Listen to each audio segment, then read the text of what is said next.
안녕하세요, 피디님. 네, 안녕하십니까. 궁금한 거 몇 가지 질문을 좀 하겠습니다. 윤석열 당선인의 주택 공급 정책에 대해서 어떻게 생각하세요? 네, 대통령 후보들이 모두 다 공급을 늘리겠다는 부동산 정책을 이제 공약을 냈었는데요. 윤석열 당선인도 공급을 많이 늘리겠다는 정책을 제시를 했습니다. 수도권 130만 호 포함한 전국에 250만 호의 주택을 공급하겠다는 정책을 발표했는데요.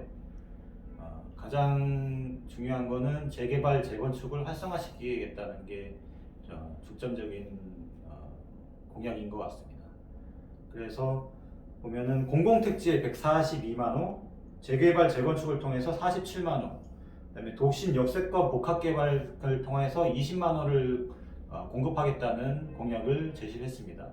그리고 가장 특징적인 공약을 말씀드리자면 청년 원가주택과 역세권 첫집 주택 공약이 있겠습니다. 그럼 피디님, 수도권에서 130만 호의 공급은 과연 가능한 건가요? 물론 윤 당선인이 그렇게 얘기한 거는 어느 정도의 계획을 가지고 그런 수치를 발표한 것이 아닌가라는 생각은 드는데요. 어차피 그분이 발표하신 것도 본인이 다 100% 달성할 수도 있고 몰수탈 수도 있다고 생각이 됩니다. 그거는 장담할 수가 없어요. 왜냐하면은 그런 과정에서의 법 개정도 필요하고 그다음에 실질적인 토지 수용이나 이런 문제도 있기 때문에 그거를 무조건 100%안 된다고 말씀드리기는 어려울 것 같습니다. 그러면 국민들은 대규모로 공급될 것으로 기대를 하고 있는데 피디님 생각은 어떠세요? 네, 수도권 130만 호 계획 중에 제3기 신도시와 제1기 신도시의 재건축과 리모델링 사업을 통해서 공급하겠다는 계획이 가장 큰데요. 제가 알아본 바로는 제3기 신도시에 공급되는 주택 물량이 37만 2천 호, 그리고 1기 신도시 재건축 리모델링을 포함한 공급 물량이 31만 호가 됩니다. 계획대로만 진행된다면 충분한 물량이 되지 않을까 생각을 하고 있습니다. 그렇다면 신도시 및 재건축 지역의 전세 월세 값이 폭등하진 않을까요? 신도시와 재건축, 재개발을 동시에 진행하면은 이주해야 될 인구수가 늘어나기 때문에 폭등할 수 있습니다. 하지만은 재건축과 재개발, 그 다음에 신도시를 나올 수 있는 이주민들의 숫자를 조절할 수 있도록 속도 제한을 하는 것이 중요하다고 생각합니다. 한꺼번에 재건축, 재개발, 그 다음에 신도시 개발을 진행했을 때 오히려 주택 공급 물량이 한꺼번에 쏟아져 나오는 문제가 발생함으로써 미분양 사태로 오히려 주택 가격이 폭락하는 경우가 있을 수 있다고 생각합니다. 그게 더 후에는 문제가 되지 않을까 생각을 하고 있습니다. 피디님 생각은 주택의 보급화로 인해서 가격의 안정화가 될 것으로 보이시나요? 주택 가격의 안정화를 시기적으로 보면은 단기적으로 볼 수도 있고 중장기적으로 볼 면도 있어야 되는데요. 단기적인 면에서는 약간 변수가 많아서 유동성이 크다고 생각하고요. 중장기적으로 봤을 때는 가격이 많이 떨어질 것으로 저는 개인적으로 예측하고 있습니다.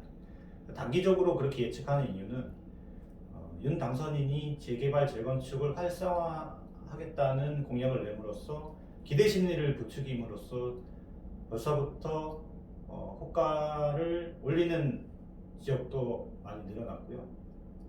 그럼으로써 이제 투기 수요가 많이 몰리는 현상이 일어날 수 있기 때문에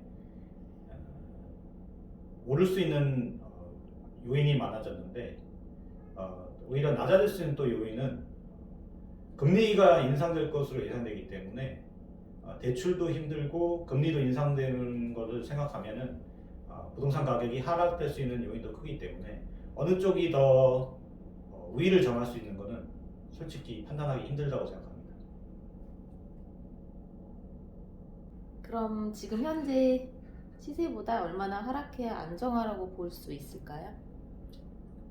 안정화라는 것은 가격이 어느 정도 떨어져야지 안정화라는 건 아니고 변동성이 적은 것이 안정화라고 생각합니다. 오르더라도 아주 예측할 수 있는 범위에서 적은 폭으로서 오른다면 그것도 안정화라고 할 수 있는데요. 어차피 지금 현재 시세로는 약 보합권으로 유지되고 있기 때문에 하향 안정화가 되고 있는 것이 아닌가 생각하고 있습니다. 중장기적으로 생각하면은 가격은 개인적인 생각은 많이 떨어지지 않을까, 30% 이상 떨어지지 않을까 생각하고 있습니다. 물론 수도권 외곽 지역으로요. 피디님, 그럼 서울은 어떻게 생각하시고 장기적으로는 금액이 하락할 것이라고 보시는데 이유는 뭔가요? 서울은 우선 장기적인 관점에 대해서 먼저 말씀드리고 서울을 말씀드릴게요. 장기적으로 제가 가격이 떨어질 거라고 판단하는 이유는 제3기 신도시가 지금 개발 계획은 수립되는데 공급되는 시점은 2020년 후반하고 30년 근처입니다. 그런데 그때는 지금 우리나라 현재 인구가 줄어드는 게 2020년대 중반부터 해가지고 30년에 본격적으로 시작되는 시점이기 때문에 수도권에서 외곽 지역은 들어갈 살 사람이 없어요. 미분양이 많이 날 것으로 생각됩니다. 오히려. 그래서 가격이 많이 떨어지는데요. 그렇게 됨으로써 그런 인구들은 오히려 서울에 집중되는 현상이 더 늘어날 것으로 생각됩니다. 그렇기 때문에 서울 가격은 인구가 줄어도 안정세, 평준화 유지될 것으로 생각됩니다.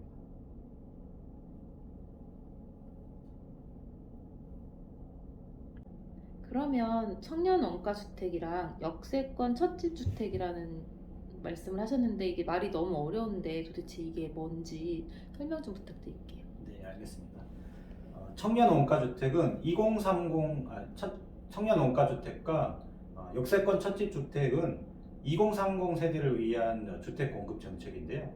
청년 원가주택은 3기 신도시 중 공공택지 중에서 주택을 건설한 후에 분양가의 20%를 내고 나머지 80%는 장기 저리로 대출을 받아서 살 수 있게 하는 주택입니다. 청년 원가주택은 30만 호를 공급하겠다는 계획인데요. 청년 원가주택은 무주택 청년들에게 국민주택 규모 이하의 주택을 시세보다 싸게 원가에 가깝게 제공하겠다는 공약입니다. 5년 이상 거주 후에 국가에 매각할 수 있는데요. 이때 시세 차익의 70%를 청년들이 가져갈 수 있게 함으로써 2030 청년들의 자산 증식과 주거 안정을 꾀할 수 있는 정책이라고 볼 수 있겠습니다. 역세권 첫집 주택은 20만 호를 공급하겠다는 계획인데요. 민간 재건축 용적률을 300%에서 500%로 올린 다음에 이 중 50%를 공공기부 체납 방식으로 받아서 공공 분양하겠다는 공약입니다. 피디님, 재개발, 재건축 활성화를 통해서 공급 물량을 늘린다고 하셨는데 여기서 문제점은 없을까요? 네, 한꺼번에 재건축, 재개발이 이루어짐으로써 이주 물량이 한꺼번에 늘어남으로써 전월세 문제가 발생할 수 있는 위험이 있고요.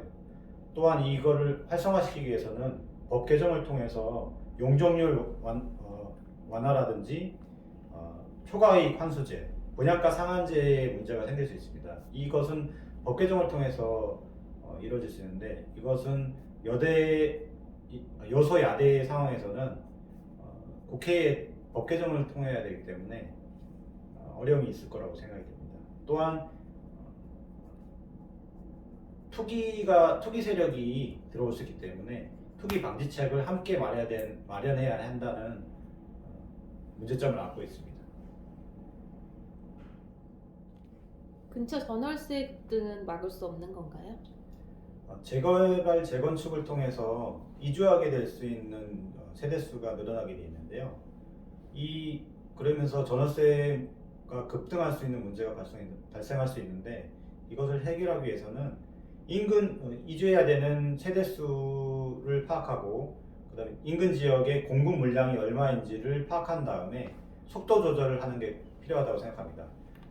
여기서 속도 조절이란 100세대를 한꺼번에 재개발, 재건축을 진행하는 것이 아니라 30세대씩 나눠서 재건축, 재개발을 진행하게 되면은 폭동 현상을 막을 수 있다고 생각이 됩니다. 이것을 속도 조절이라고 볼 수 있겠습니다. 최근 투기로 문제가 많은데 이 부분은 어떻게 생각하시는지요? 재개발, 재건축하면은 투기 세력이 눈독을 들일 수밖에 없는데요. 솔직히 맘먹고 투기를 하려고 하면은 법망을 쉽게 빠져나갈 수 있기 때문에 쉬운 일은 아닙니다. 그렇지만은 그나마 막을 수 있는 방법은 지금도 뭐 어느 정도 시행은 하고 있지만 실거주 요건을 강화하는 거, 그 다음에 무주택자 이외의 유주택자들에게 대출 규제를 강화하는 방법, 그나마 그 두 가지 방법이 가장 쓸 수 있는 방법이라고 생각을 합니다. 피디님 오늘 좋은 말씀 감사합니다. 마지막으로 전체적인 주택 공급 정책에 대해 박 PD님은 어떻게 생각하시는지 정리 좀 부탁드릴게요. 네, 윤석열 당선인의 그 주택 공급 정책을 보면은 민간 공급을 활성화시켜서 공급량을 늘려 주택 가격을 안정화시키겠다는 생각이신 것 같은데요. 전체적인 틀에서는 동의를 하는데 일부 조금 고려할 사항이나 문제점이 있다고 생각합니다. 그 중에 이제 처음으로 생각하고 있는 게요. 공공 분양에 대해서 사회적 약자들이랑 공공 분양에 대해서 조금 신경을 써주셨으면 하는 생각이 있고요. 그다음에 모든 주택 공급이 인구 정책과 연계가 된다고 생각을 하는데요.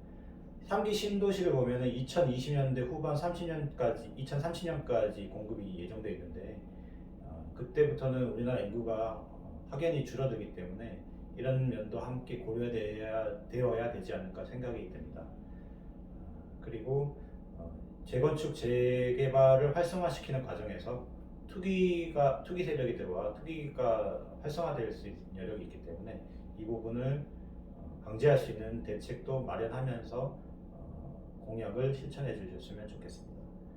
마지막으로 수도권 과밀화 문제가 가중될 수 있는 문제점이 생길 수 있기 때문에 이 부분도 함께 고려해 주셨으면 감사하겠습니다. 네, 이상이었습니다. 길게 말씀드리지 못한 점 양해 말씀 부탁드리고요. 더 궁금하신 점이 있으면 댓글을 통해서 남겨주시면 자세하게 답변 드리도록 하겠습니다.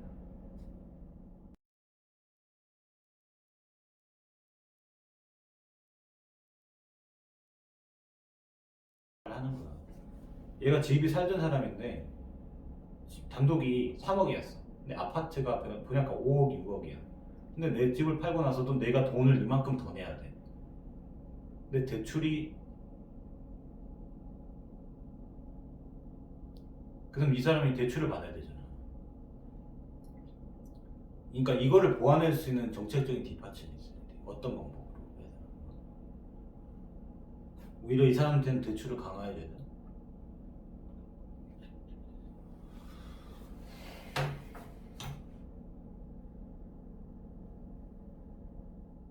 그럼 더 내야 되지. 그러니까 분담금이 더 나온단 말이야. 근데 나는 나이가 많아가지고 3억, 4억을 지금 더 만들어낼 능력이 없어. 그럼 대출을 해야 돼. 근데 아파트 내가 그거 집 살라고 대출 받아서 이자를 내야 돼. 나는 근데 이자를 능력이 없는데 그럼 어떡해. 나가긴 나가야 돼. 이게 무슨 뭐야. 그럼 그거는 나라가 보전해야 되지. 그렇다. 근데 그걸 어떻게 다 커버해 주냐. 그 사람 재산 사는 거 다 모르는데. 근데 그런 걸 옛날에도 재개발, 재건축은 다 그런 방식으로 했어. 그래갖고 문제점이 많았는데 똑같이 근데 그걸 유지한 채로 똑같이 재건축, 재개발하면은 똑같은 문제는 계속 발생하고 원래 집주인은 쫓겨나고 돈 있는 사람들만 또 집 사가지고 들어가서 또 그 아파트 값 뛴 걸로 또 돈을 벌 거 아니야. 그럼 문제가 반복돼요.